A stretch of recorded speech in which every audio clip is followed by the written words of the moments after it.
And the latest news from the airline industry, JetBlue and Spirit walking away from their $3.8 billion merger after federal antitrust concerns were raised. Our next guest is known as the architect of the Biden administration's antitrust policies. Joining us right now is Columbia Law School professor Tim Wu. He served as an advisor to President Biden on technology and competition policy, and his latest piece for the New York Times is titled, "Texas is Right. The tech giants need to be regulated." Tim, thanks for coming in. Sure, pleasure. All right, so this is a case that was argued before the Supreme Court last Monday. Yeah. It's basically a Texas law and a Florida law that conservative politicians there put in place to say that the tech giants had to be careful with what they were doing, that they couldn't just edit anything, they couldn't just decide to not post anything they wanted. Yeah. You are actually siding with the conservative politicians on this. Yes, I am. Yeah, the Texas law, to be precise, says no censorship of anyone based on viewpoint. Yeah, I sided with Texas. I think the problem here, it's not that I so much embrace the Texas law and its goals, but I do think we've turned the First Amendment into too big a barrier to reasonable enforcement or reasonable regulation of the companies. And what sort of reasonable regulation are you talking about? What do you think that the social media companies are doing that needs to be reined in? I mean, something more along the lines of common carriage law. They not discriminate against parties that are involved on there. I mean, further on, I think they need room to do privacy. I think they need room to protect children. I'm very upset that the First Amendment is being used to strike down child protection laws. So part of this is my less about the Texas laws particularly and political censorship, and more about the problem of, we have problems with children being profiled online, and we need the power to do something about it. You say that if the Supreme Court strikes down the Texas law in particular, which is a narrower scope of law, basically these companies can do whatever they want. No one can stop them. I think we're coming close to making the First Amendment into a general purpose immunity. And the reason is everything these companies do is moving information. Everything they display is moving information. One court ruled that collecting information from children is a form of speech.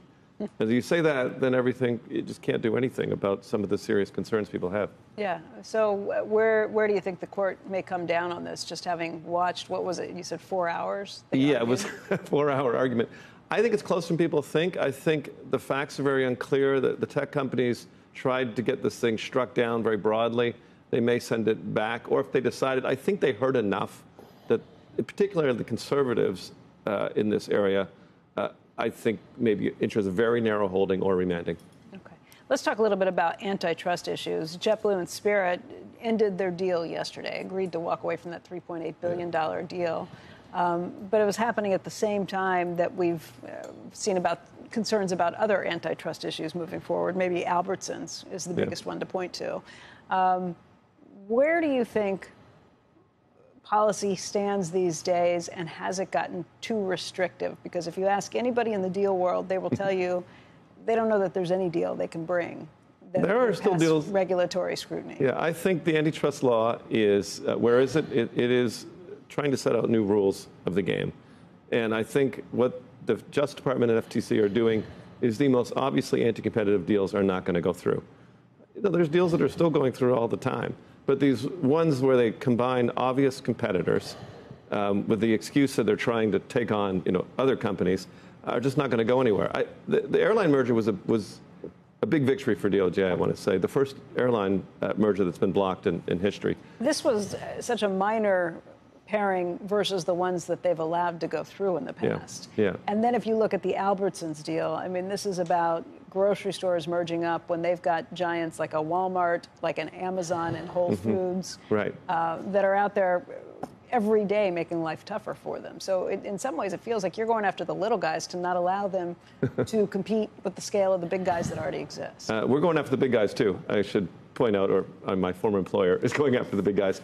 I think 10 years ago, you could get any merger through by saying, we're coming together because we need to fight Amazon, we need to fight Walmart, or something like that. We passed on far too many mergers, and we let the industries consolidate. I mean, you look at one area where we don't need higher prices, it's groceries and flights.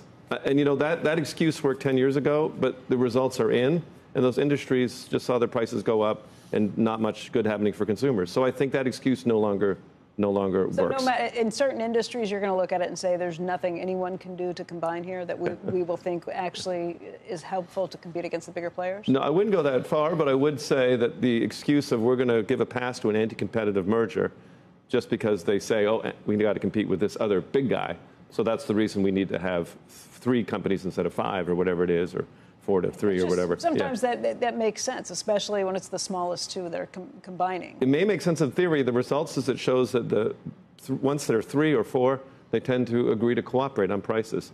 I mean, mobile is a great example. Actually, the airlines are another great example. We passed all we allowed all these mergers to go through, and the prices just went up. They didn't compete. It's easier to cooperate. It's more profitable to cooperate. Why wouldn't you cooperate? But there are some questions being asked about what this means for Spirit Airlines, whether they'll be able to actually effectively compete at this point. What happens if some of these smaller players shut down because they can't compete? Yeah, there is a failing company defense. I think that was kind of a situation. If Spirit just expanded their routes post this closure, they just added 2 more routes. They're slightly profitable, not hugely profitable.